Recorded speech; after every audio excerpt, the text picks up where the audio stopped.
Hello future nurses, आप सभी कैसे हैं? आई होप सभी अच्छे होंगे। तो दोस्तों, हम लेके आए हैं आपके लिए ड्रीम नर्सिंग क्लासेस की तरफ से नर्सिंग की क्लासेस, है ना, जो कि specially CG Vyapam staff nurse के ऊपर हो रही हैं। दोस्तों, ये हमारी क्लासेस लाइव भी चलती हैं, आप इसको ऑनलाइन ऑफलाइन दोनों माध्यम से ले सकते हैं। दोस्तों, ये जो क्लासेस है दोस्तों हमारी जो है आपका स्वामी आत्मानंद हिंदी मीडियम स्कूल गांधी चौक के पास होती हैं डेली, है ना। तो इसकी हमारी यहाँ पे 3 बैचेस चलती हैं। आपका सुबह भी चलती हैं, दोपहर में 2 क्लास चलती हैं और शाम को भी चलती है। दोस्तों, ये स्पेशली आपके सीजी व्यापम स्टाफ नर्स की प्रैक्टिस करवा रहे हैं और इसमें काफ़ी कम टाइम बचा हुआ है। दोस्तों, आप सभी को पता है 21 सितंबर को इसका एग्ज़ाम होगा, है ना। नोटिफिकेशन इसका भी रिलीज़ होने वाला है। दोस्तों, तो अगर आप हमसे जुड़ के आपका जो सपना है कि आप फ्यूचर में स्टाफ नर्स बनना चाहते हैं, उसको आप कंप्लीट कर सकते हैं। तो ये जो हमारा ड्रीम नर्सिंग क्लासेस है दोस्तों, बस आपके लिए लेके आया है कि आप एक स्टाफ नर्स की तैयारी कैसे प्रिपेयर कर सकते हैं, क्योंकि अब कम टाइम बचा हुआ है। तो आप कम टाइम में भी कैसे प्रिपेयर करेंगे, हम इसमें आपको एमक्यूज़ कराएंगे, है ना। और जो हमारे बेस्ट टीचर हैं, ये आपको क्लास करवा के आपको जल्दी से जल्दी सारे सिलेबस को कवर कराने वाले हैं। तो दोस्तों, आप हमसे जल्द से जल्द जुड़ जाइए और इसका फ़ायदा भी उठा सकते हैं। दोस्तों, अगर आप हमसे लाइव जुड़ना चाहते हैं या फिर ऑनलाइन के माध्यम से जुड़ना चाहते हैं, तो हमारा ऐप है दोस्तों, जो आपको प्ले स्टोर में मिल जाएगा, दर्शन एजुकेशन ऐप के नाम से। इसको आप डाउनलोड करके हमारे दिए गए नंबर पे आप हमें कॉल करके भी संपर्क कर सकते हैं। अगर आप ऑफलाइन नहीं आ सकते, ऑफलाइन मतलब आना चाहेंगे, ऑनलाइन नहीं आ सकते, अगर आप ज़्यादा मतलब पढ़ने में अभी ज़्यादा आपको तैयारी अच्छे से करना है, तो आप हमारे ऑफलाइन बैच को भी ज्वाइन कर सकते हैं, जो कि सुबह आपको 7 बजे मिल जाएंगी, दोपहर में और इवनिंग में चल रही हैं।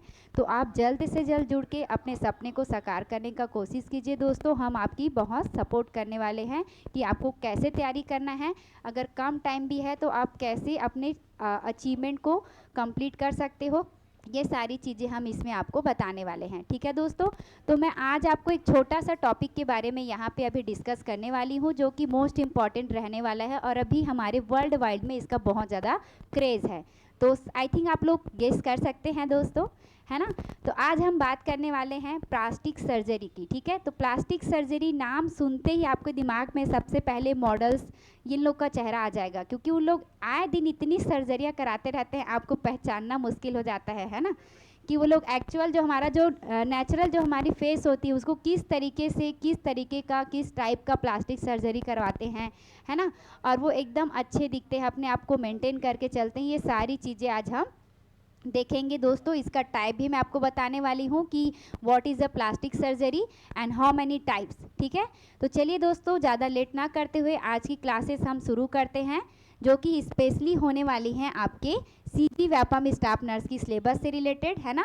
तो ये जो हमारा सिलेबस है दोस्तों सीजी व्यापम का, ठीक है, ये जो हमारा सिलेबस आप सभी को पता है किसके लिए तैयारी करा रहा है दोस्तों, स्टाफ नर्स की तैयारी करा रहा है ना।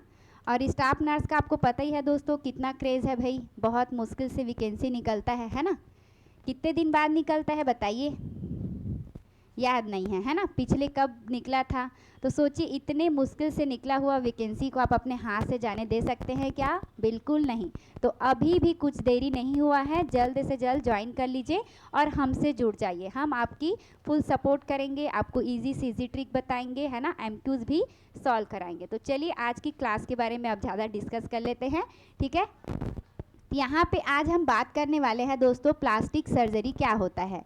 ठीक है, देखिए, प्लास्टिक नाम से आपको याद हो जाएगा कि ये हमारा एक तरीके का हमारे बॉडी को रिपेयर करने का सर्जरी है दोस्तों, जिसका नाम दिया गया है प्लास्टिक सर्जरी। इसमें हमारे क्या करते हैं, एक सर्जिकल स्पेशलिस्ट होते हैं जो फोकस करते हैं कि restoration, reconstruction and alteration of the human body. अगर हमारे बॉडी में कहीं पे हमें लगता है कि ये ऑर्गन हमारा, या ये फेस जैसे नाक बड़ा है, या फिर ये जो हमारे आईब्रोस हैं ये छोटे हैं, या फिर यहाँ पे आपको पता होगा दोस्तों जो हमारे आई लिड्स हैं, अगर ये हमारे अच्छे से डेवलप नहीं हैं, लिप्स आपको बड़ा लग रहा है, चिक्स में थोड़ा सा वो चाहिए, है ना। तो ये सारी चीज़ें आप, ये संभव हो सकती हैं, आप प्लास्टिक सर्जरी का सहायता लेके ये सारी चीज़ें करा सकते हैं। ठीक है दोस्तों, तो ये जो प्लास्टिक सर्जरी आपने कहीं ना कहीं देखी होंगी, सुनी होंगी, क्योंकि ये सबसे ज़्यादा कौन से कंट्री में होता है आपको पता है?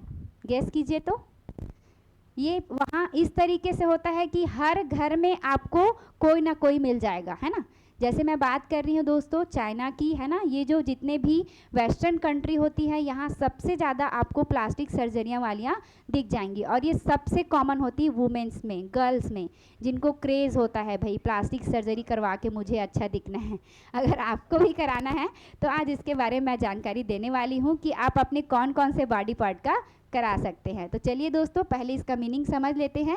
ये एक सर्जिकल प्रोसीजर है जिसमें आपका फोकस किया जाता है कि बॉडी को किस तरीके से आपका जो है चेंज किया जा सकता है, और जो अल्टरेशन हुआ है, जो एबनॉर्मलिटी है, उसको किस तरीके से कवर किया जाता है। देखिए यहाँ पे रिकंस्ट्रक्टिव सर्जरी के नाम से जान सकते हैं, जिसमें हमारा जो मेन फोकस रहता है डिफेक्टेड ऑर्गन की वजह से, जो कि हमारा ड्यू टू बर्थ की वजह से हो जाता है, ट्रॉमा की वजह से, या कोई बीमारी की वजह से, या कॉस्मेटिक सर्जरी वगैरह करने के पहले रीज़न से वजह से भी हो सकता है, जिसका मतलब हमें इम्प्रूव करना रहता है उस चीज़ों को सही करने के लिए। यानी कि जो टर्म प्लास्टिक यहाँ पे लिया गया है दोस्तों, वो ओरिजिनेट हुआ है ग्रीक वर्ड से प्लास्टिको से, जिसका मीनिंग होता है मोल्ड या फोम।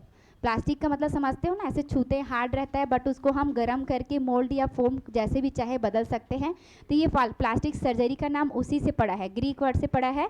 इसमें आपके बॉडी का जो भी पोस्चर आपको लग रहा है कि ये सही नहीं है, या फिर आपने सुना होगा जो बर्थ डिफेक्ट में जो लीप होता है दोस्तों, बीच से कट हो जाता है, नोज़ किसी का अत्यधिक बड़ा हो जाता है, तो ये सारी चीज़ें आप जो चेंजेस हैं वो करवा सकते हैं थ्रू द प्लास्टिक सर्जरी। देखिए यहाँ पे आपको दिख रहा होगा लड़कियों का ऐसा फेस रहता है जिसको वो लोग प्लास्टिक सर्जरी से आप नॉर्मल शेप में दे सकते हो और भी सुंदर बन सकते हो। ठीक है, तो यहाँ पे कुछ फोर्सेप भी मैंने दे दिए हैं जो कि आपको याद रख सकते हो, ये कॉम्पिटिटिव एग्जाम में भी आ सकते हैं। जैसे देखिए जॉनसन्स रिट्रैक्टर जो इस तरीके का होता है आपका, है ना, जिसके 3 यहाँ पे आगे पीछे टीथ लाइक स्ट्रक्चर हैं, पीछे से इस तरीके से स्क्रू बेल्ट लगा रहेगा, तो आप पहचान जाना ये जॉनसन रिट्रैक्टर है। अब एक और आता है दोस्तों बार्सन सक्शन ट्यूब आता है, देखिए इस तरीके का रहता है, ये भी आपके प्लास्टिक सर्जरी में जो इस टाइप का इंस्ट्रूमेंट है यूज़ करते हैं, क्योंकि हमारे कॉम्पिटिटिव एग्जाम में इमेज बेस्ड क्वेश्चन भी आते हैं, तो अगर हम इस इमेजेस को पहचान ले तो वहाँ पे हम इसको आसानी से सॉल्व कर सकते हैं। अब आता है एडिशन फोर्सेप, देखिए यहाँ पे जो एडिशन फोर्सेप है यहाँ पर का जो इसका नॉट रहता है दोस्तों, ये खुरदुरा रहता है, तो आप इससे इस तरीके से, और कर्व्ड शेप का यहाँ पे रहता है, तो ये आप पहचान सकते हो तीनों फोर्सेप्स को, है ना। तो ये था हमारा प्लास्टिक सर्जरी के बारे में एक बेसिक इंट्रोडक्शन, आई थिंक सभी को समझ में आया होगा। तो चलिए थोड़ा सा इजी तरीके से बताने का कोशिश करते हैं दोस्तों। हमारी क्लासेस में हम आपको कोशिश करते हैं कि आप आसानी से सारी चीज़ों को समझ जाओ।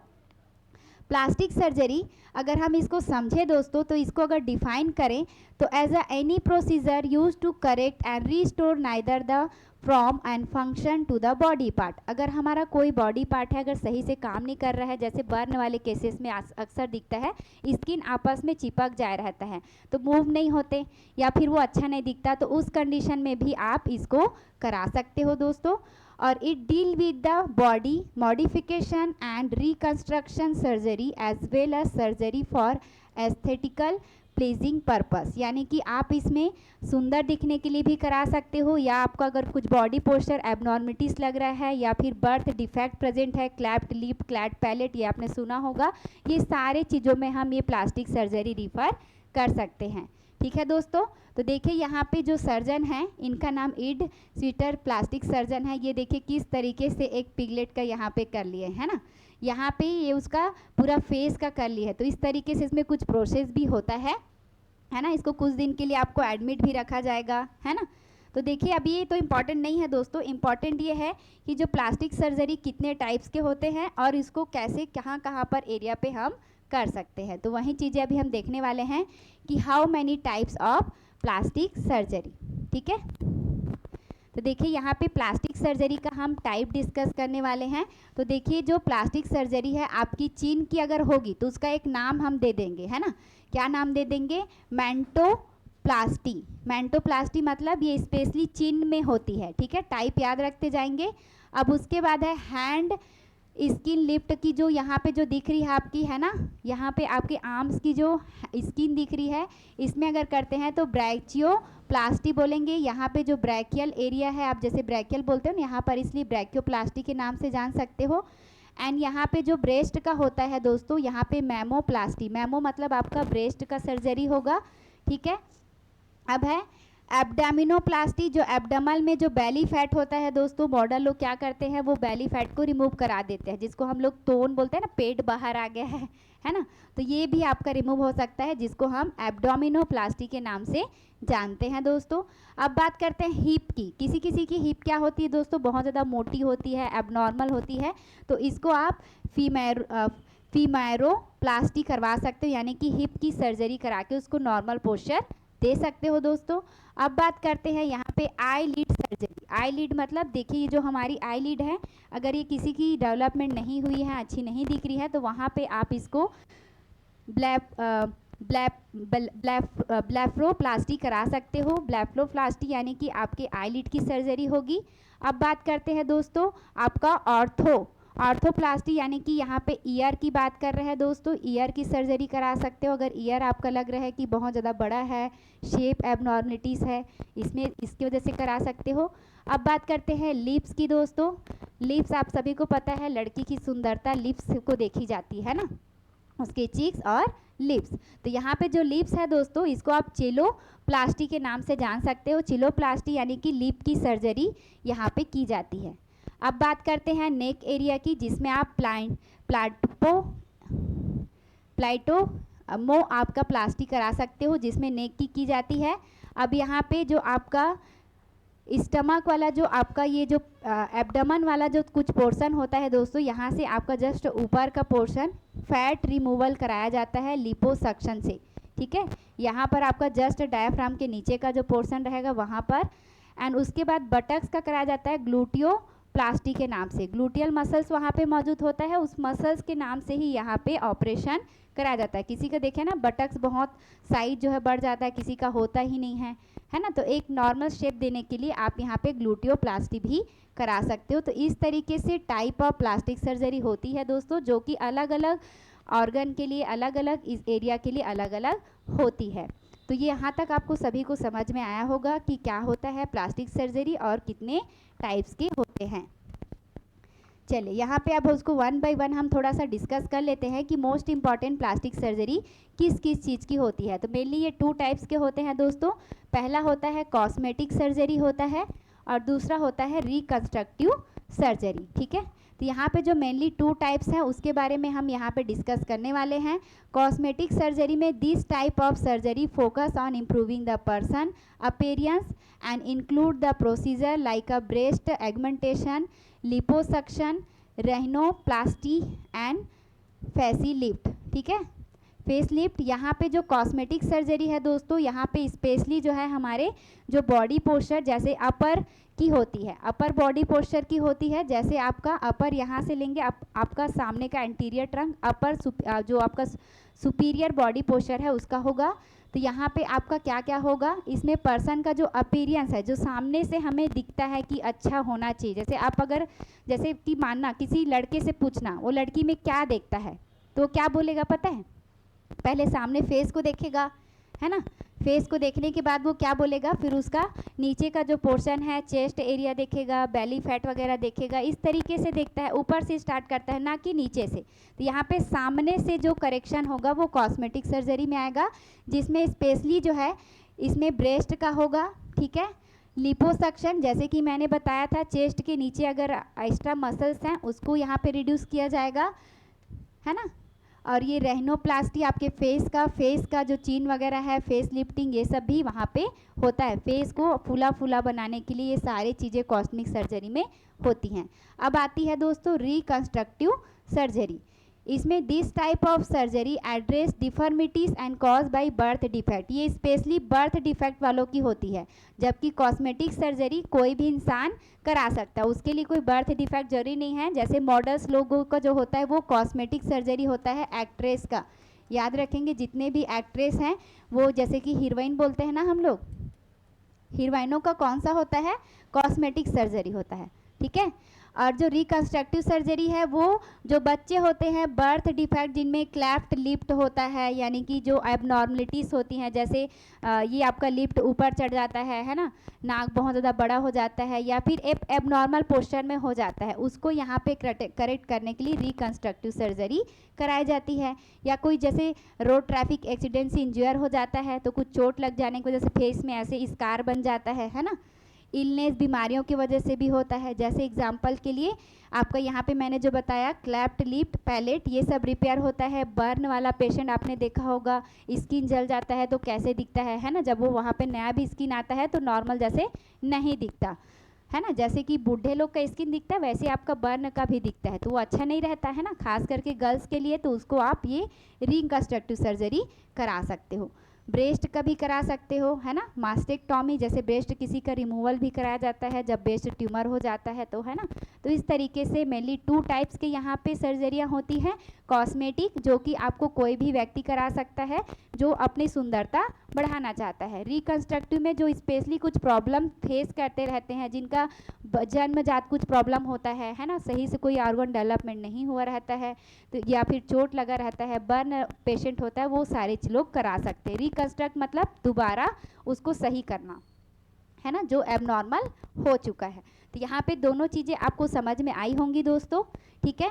तो चलिए अब हम आगे बात कर लेते हैं इसके बारे में कुछ और इम्पोर्टेंट टॉपिक का, ठीक है। देखिए, जो कॉमन प्रोसीजर होता है दोस्तों जो हमारे प्लास्टिक सर्जरी में, वो कौन कौन सा होता है हॉस्पिटल में, जो कॉमन प्रोसीजर होता है ना, ये कहाँ कहाँ पे होगा, कौन से एरिया में होगा, ये देखिए कॉमन प्रोसीजर। तो रेहिनोप्लास्टी यानी कि नोज को रीसेप किया जाएगा, which can done anaesthetic functional and breathing reason की वजह से। देखिए कभी कभी क्या होता है, नाक किसी का बहुत ज़्यादा छोटा हो जाता है या फिर बहुत बड़ा हो जाता है या फिर नीचे की तरफ मुड़ जाता है, तो उसको सांस लेने में दिक्कत होती है, तो वो रेहिनोप्लास्टी करवा के उसको सही करा सकती है और अपने ब्रीथिंग पैटर्न को भी इम्प्रूव कर सकती है। अब बात करते हैं ब्रेस्ट एगमेंटेशन की। इनलार्जमेंट, जो ब्रेस्ट साइज होता है दोस्तों, उसको उसका जो फैट होता है उसको यहाँ पे रिमूव किया जाता है, ट्रांसफ़र किया जाता है ना, जो ब्रेस्ट का साइज जो है यहाँ पे करेक्ट किया जाता है। लिपोसक्शन होता है दोस्तों, जिसमें removing the access fat from specific area of body का जहाँ पर भी लगता है कि भाई ये बहुत ज़्यादा ऐसे फैट जमा है तो उसको यहाँ पे लिपोसक्शन करके रिमूव किया जाता है। अब बात करेंगे आपका ब्लेफरोप्लास्टी मतलब आईलिड का सर्जरी है दोस्तों, जिसमें इम्प्रूव करते हैं विज़न को। और आईलिड, जैसे देखिए हमारा आईलिड हमें प्रोटेक्ट करता है ना, हम जैसे तुरंत आंख बंद करते हैं तो कोई भी चीज़ें हमारी आंख में घुस नहीं पाती, तो अगर जिसके में आईलिड्स नहीं है, ऐसा दिक्कत हो रहा है, तो वो ये ऑपरेशन करा सकते हैं। फेस लिफ्टिंग होता है दोस्तों, जिसमें टाइटनिंग फेशियल जो मसल्स होते हैं, स्किन होते हैं, उसको रिड्यूस करने के लिए यहाँ पे सैगिंग किया जाता है। फेस लिफ्टिंग यानी कि जो उसका जो है गाल जो है थोड़ा सा उभरा हुआ, अच्छा लुक देने के लिए ये सर्जरी की जाती है दोस्तों। तो ये कॉमन होती हैं जो आपको देखने को मिल जाएंगी, ठीक है। बट यहाँ हमारे इंडिया में ज़्यादा नहीं होता है, ये सारी चीज़ें फॉरेन में ज़्यादा होती हैं, ठीक है। अब बात करते हैं कॉस्मेटिक सर्जरी की, ठीक है। कॉस्मेटिक सर्जरी में मेनली क्या क्या होता है ये देख लीजिएगा। कॉस्मेटिक सर्जरी जैसे कि मैंने बताया था, इसको कोई भी करा सकता है, इसके लिए जो ज़्यादातर मॉडल एक्ट्रेस होती हैं ये ज़्यादा प्रीफर करती हैं। अब फेशियल प्रोसीजर यहाँ पे जो क्या क्या होता है फेस के लिए, जैसे रेहिनोप्लास्टी होता है नोज़ का, फेस लिफ्टिंग यहाँ पे होता है, और आईलिड सर्जरी होता है, ब्रो लिफ्ट होता है, चिन एंड चिक्स एंड जॉ का रीशेपिंग होता है, लिप का भी होता है दोस्तों, और केमिकल पील वगैरह है ना, ये सब जो है यहाँ पे यूज़ किया जाता है। तो ये सब ज़्यादातर रिकॉस्मेटिक वाले आपके जो कॉस्मेटिक सर्जरी में ये सारी चीज़ें ज़्यादा आपको देखने को मिलेंगी, ठीक है, जो आपको सामने से अच्छा दिखाने के लिए ये सारी सर्जरियाँ की जाएंगी, ठीक है दोस्तों। अब साथ साथ में और भी है, कॉस्मेटिक सर्जरी में सामने से हमारा ब्रेस्ट भी दिखता है, ये भी आपको ब्रेस्ट एगमेंटेशन से साइज को इंक्रीज़ या डिक्रीज़ कर सकते हैं। ब्रेस्ट लिफ्टिंग उसके लिए भी यहाँ पे कर सकते हैं, ब्रेस्ट रिडक्शन भी कर सकते हैं। बॉडी कॉस्चूरिंग के लिए जैसे लिपोसक्शन, ज़्यादा फैट जमा है, टमी ट्रंक है, बटक्स है, थाई है, ब्रैकियोप्लास्टी, ये सब हम सामने से जो हमारा बॉडी पोस्चर है एबनॉर्मल है, ये सारी चीज़ों को हम करेक्ट कर सकते हैं इन ऑपरेशन के थ्रू। ठीक है दोस्तों, यहाँ तक क्लियर हो गया होगा। चलिए आगे बात कर लेते हैं। अदर जो कॉस्मेटिक प्रोसीजर्स हैं इसको देख लीजिए। अदर में क्या क्या है, अब ये जो है आपके सामने से दिखते ज़रूर है बट ये अदर पार्ट है। जैसे आपका हेयर है, हेयर ट्रांसप्लांट होता है। जैसे देखिए कई लोग का सामने का बाल नहीं रहता तो कितने अजीब दिखते हैं, है ना, गंजे दिखते हैं। तो ये हेयर ट्रांसप्लांट भी कर सकते हैं। इसमें फॉलिकल जो रहते हैं उसको जो है यहाँ पे हेयर फॉलिकल जो है ट्रांसप्लांट किए जाते हैं, नया हेयर वहाँ पे ग्रोथ कराया जाता है। लेज़र हेयर रिमूवल भी कराया जाता है दोस्तों। जैसे जो हमारे हेयर हमें अनवांटेड हेयर होते हैं, जैसे अंडर आर्म्स के हो गए, हाथ पैर के हो गए, तो इसको लेज़र से आप परमानेंटली हेयर को रिमूव भी करा सकते हो। जैसे जो बार बार वैक्स नहीं करा पाते हैं ना, या फिर उनको ऐसा, जैसे मॉडल्स ही लोग ज़्यादातर ये प्रीफर करते हैं, है ना। इससे रिड्यूस हो जाता है, एलिमिनेट जो अनवांटेड हेयर है, जैसे स्पेशली हमारा हाथ पैर का, अंडर आर्म्स का। ठीक है, बोटॉक्स एंड फिलर भी कराते हैं दोस्तों। इसमें बोटॉक्स आपने सुना होगा, ये बहुत प्रचलित नाम है, बोटॉक्स ट्रीटमेंट ले रहे हैं ऐसे करके मॉडल्स लोग बोलते हैं, है ना। तो ये सारी चीज़ें आपको पता होनी चाहिए। यूज़ फॉर रिंकल रिडक्शन के लिए या फेशियल रीएजुलेशन के लिए यूज़ होता है बोटॉक्स ट्रीटमेंट। यानी कि जैसे देखिए जो एज होने के बाद आफ्टर 30 ईयर के बाद जो गर्ल्स का स्किन है उसमें रिंकल आना शुरू हो जाते हैं, तो मॉडल्स क्या करती हैं भाई, उनको उसी से पैसा मिलता है। अगर वो खूबसूरत नहीं बनेंगी तो उनको पैसा कौन देगा, कौन उसको मूवी में साइन करेगा, है ना। तो उनको ये सारी चीज़ें अपने आप में मेंटेन करके चलनी पड़ती है। तो वो लोग बोटॉक्स ट्रीटमेंट, है ना, फिलर, ये सब कराते रहते हैं, इसलिए इतने यंग दिखते हैं, है ना। जैसे अभी आप दे सकते, जितने भी हीरो हीरोइन हैं, हम जब छोटे थे तब से है और हमें वैसे ही दिखते हैं। इसके पीछे का रीज़न क्या है दोस्तों, आपको देख के कभी लगता है ना, अरे हम बचपन से देखते आ रहे हैं। जैसे कैटरीना कैफ को देख लो, है ना, हम उसको कब से देखते आ रहे हैं ना, जब हम लोग बहुत छोटे थे। वो अभी भी वैसे ही दिखती है ना। और भी बहुत सारे एक्ट्रेस हैं जिसको आप देख सकते हो, वो लोग वैसे ही दिखते हैं जैसे हम उनको देखते आ रहे हैं। तो ये इनके पीछे का रीज़न ये प्लास्टिक सर्जरी है दोस्तों, है ना, कि इसके वजह से वो अपनी खूबसूरती को बना के रखते हैं। ठीक है, चलिए यहाँ पे आपने देख लिया कॉस्मेटिक का पूरा कंप्लीट डिस्कशन हमने किया है। ठीक है, आगे हम देखते हैं।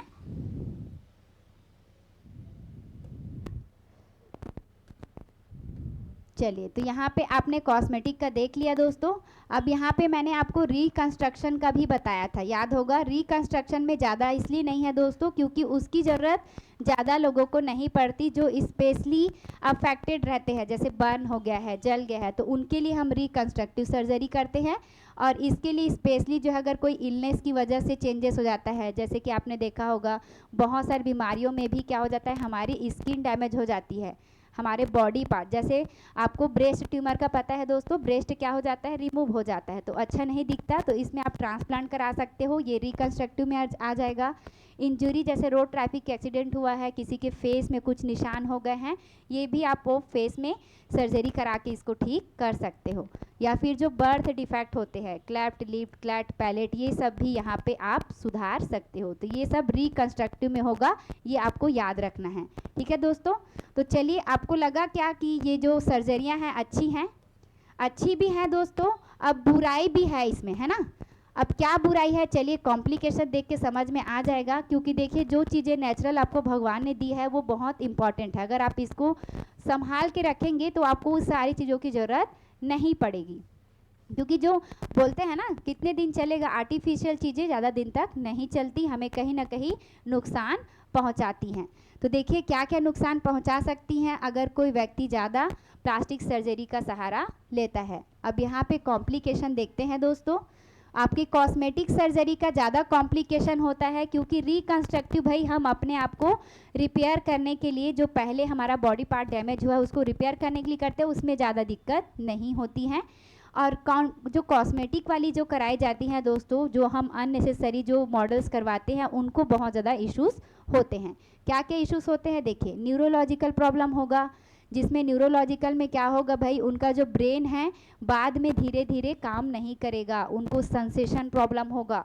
जैसे मान के चलिए फेस में बार बार करा रहे हैं तो हमारे ब्रेन की नर्व्स को डैमेज कर सकता है, जिससे हमें जो हमारे जो नर्व्स की फंक्शन होती हैं, क्रेनियल नर्व्स की, वो भी आपकी लॉस हो सकती हैं। अब साथ में गैस्ट्रो इंटेस्टाइनल प्रॉब्लम भी आपको देखने को मिल सकता है, यहाँ पे अगर आप बेली फैट ज़्यादा रिमूव करा रहे हैं, फैट ज़्यादा रिमूव करा रहे हैं, तो यहाँ पे आपके लीवर में इन्फेक्शन देखने को मिल सकता है, एब्डोमेन में परफोरेशन देखने को मिल सकता है दोस्तों, है ना। सर्जिकल साइट में भी आपको इन्फेक्शन दिख सकता है, बार बार अगर आप सर्जरी कर रहे हैं उस एरिया में क्या हो जाएगा, स्किन नेक्रोसिस होगा, ऑक्सीजन सप्लाई रुकेगा और स्किन डैमेज हो जाएगा। और फिर वहाँ पे आपको हीमेटोमा, ब्लड कलेक्शन दिख सकता है, सीरोमा दिख सकता है, और साथ साथ वो इन्फेक्शन होके फिर ट्यूमर वगैरह भी, कैंसर का भी फॉर्म ले सकता है। तो सर्जरी साइट में भी दिक्कत आएगा। अब साथ साथ हमारे हार्ट के लिए भी सही नहीं है प्लास्टिक सर्जरियाँ, क्योंकि इससे कंजेस्टिव हार्ट फेलियर हो सकता है।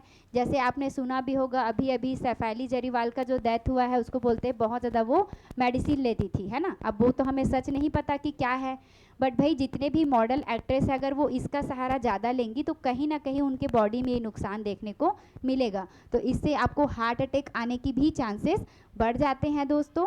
पल्मोनरी प्रॉब्लम भी, यानी कि लंग्स में भी आप देख सकते हैं, अगर नोज़ को आप ज़्यादा जो है शेप चेंज करा रहे हैं तो आपको ब्रीथिंग प्रॉब्लम में भी यहाँ पे रेस्पिरेटरी प्रॉब्लम हो सकता है।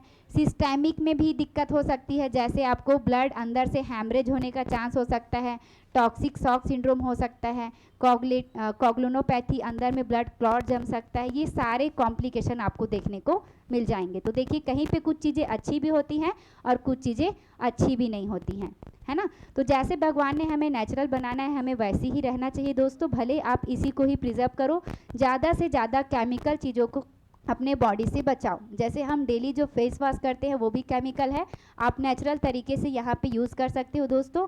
और साथ साथ जो मेडिसिन जो लेते हैं हमारे जैसे हेयर के लिए या फिर हर चीज़ों के लिए, वो भी हमें कहीं ना कहीं कभी ना कभी नुकसान पहुंचा सकते हैं। तो चलिए दोस्तों, आज की क्लासेस थी प्लास्टिक सर्जरी के बारे में। आई थिंक सभी को बहुत अच्छे से समझ में आई होगी। हमारी सारी क्लासेस में हम कोशिश करते हैं आपको अच्छे से डिफाइन कर सकें, है ना। तो आप हमसे जल्द से जल्द जुड़ जाइए, अब काफ़ी कम टाइम बचा हुआ है, और फिर हमसे जुड़ के अपना जो भी क्वेश्चन है या फिर आपका जो फ्यूचर से रिलेटेड जो प्लान है कि आप इस फील्ड में जाना चाहते हो, वो अपना सपना पूरा कर सकते हो। तो मिलते हैं दोस्तों हमारी अगली क्लास में, तब तक के लिए आप सभी का थैंक यू।